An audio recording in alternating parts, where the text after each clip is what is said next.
Hello friends, అంగన్వాడీలకు కొత్త ఫోన్లు వీరికి మాత్రమే. వీటికి సంబంధించిన పూర్తి వివరాలు తెలుసుకునే ముందు ఫస్ట్ మన ఛానల్ చూసినట్లయితే లైక్ కొట్టండి, కామెంట్ చేయండి, వీడియో కూడా అందరూ కూడా షేర్ చేయడానికి ప్రయత్నించండి. డైలీ యూస్ఫుల్ ఇన్ఫర్మేషన్ మన ఛానల్లో మీకు ఎప్పటికప్పుడు వివరాలు అందించడం అయితే జరుగుతుంది. ఫస్ట్ టైం తొలుత మన ఛానల్ చూసుకునే ముందు లైక్ కొట్టండి, కామెంట్ చేయండి, అందరూ కూడా షేర్ చేయడానికి ప్రయత్నించండి. మన ఛానల్లో తెలంగాణ, ఆంధ్రప్రదేశ్ రెండు తెలుగు రాష్ట్రాలకు సంబంధించిన ప్రతి ఒక్క యూస్ఫుల్ ఇన్ఫర్మేషన్ని మన ఛానల్ మీకు అందించడం జరుగుతుంది. ఆ యొక్క విషయాన్ని కూడా అది ఒక జెన్యున్ ఇన్ఫర్మేషన్ అయితేనే, ప్రజలకు ఉపయోగపడే విషయాలు అయితేనే మీకు వివరాలు అందించేయడానికి మన ఛానల్ అయితే ప్రారంభించడం అయితే జరిగింది. ఫస్ట్ టైం మన ఛానల్ చూసినట్లయితే లైక్ కొట్టండి, కామెంట్ చేయండి. అదేవిధంగా వీడియోలో ఇన్ఫర్మేషన్ మీ యూస్ఫుల్ ఇన్ఫర్మేషన్ అనిపిస్తేనే అందరూ కూడా షేర్ చేయండి. వివరాలకు ఒకసారి వెళ్ళిపోయినట్లయితే తెలంగాణ రాష్ట్ర వ్యాప్తంగా అంగన్వాడీలకు కొత్త ఫోన్లు అనే ఒక వార్త అయితే రావడం జరిగింది.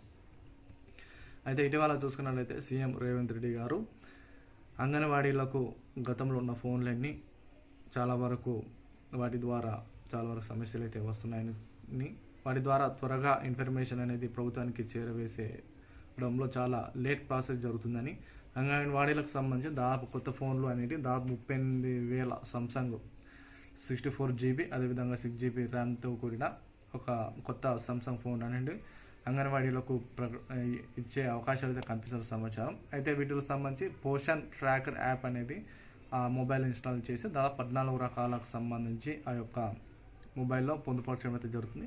వీటి ద్వారా వాటికి సంబంధించిన అంగన్వాడీకి సంబంధించి ప్రతి ఒక్క విషయం అనేది ఈ యొక్క పోషన్ ట్రాకర్ యాప్ ద్వారా 14 రకాల సమస్యలపై, అదే 14 రకాల వాటిపై కూడా ప్రభుత్వానికి త్వరగా ఇన్ఫర్మేషన్ చేకూరే విధంగా అయితే స్పష్టంగా అయితే తెలియజేయడం అయితే జరిగింది. అంటే దాదాపు ఒక అంగన్వాడీకి సంబంధించి చాలా వరకు అన్ని విషయాలు అనేటివి ఈ యొక్క మొబైల్ ద్వారానే వారి యొక్క ఇన్ఫర్మేషన్ అనేది ప్రభుత్వానికి, అదేవిధంగా పై అధికారులకు స్పష్టంగా తెలియజేసే అవకాశాలు ఉన్నట్టు కూడా సమాచారం. కాబట్టి త్వరలోనే వీటిపై దాదాపు 38,000 ఫోన్లను అంగన్వాడీలకు ప్రకటించే అవకాశాలు ఉన్న సమాచారం. వీటికి సంబంధించిన ఎటువంటి అప్డేట్స్ వచ్చినా కూడా మీకు వివరాలు అందించడం జరుగుతుంది. లైక్ చేయండి, కామెంట్ చేయండి, అందరూ షేర్ చేయండి.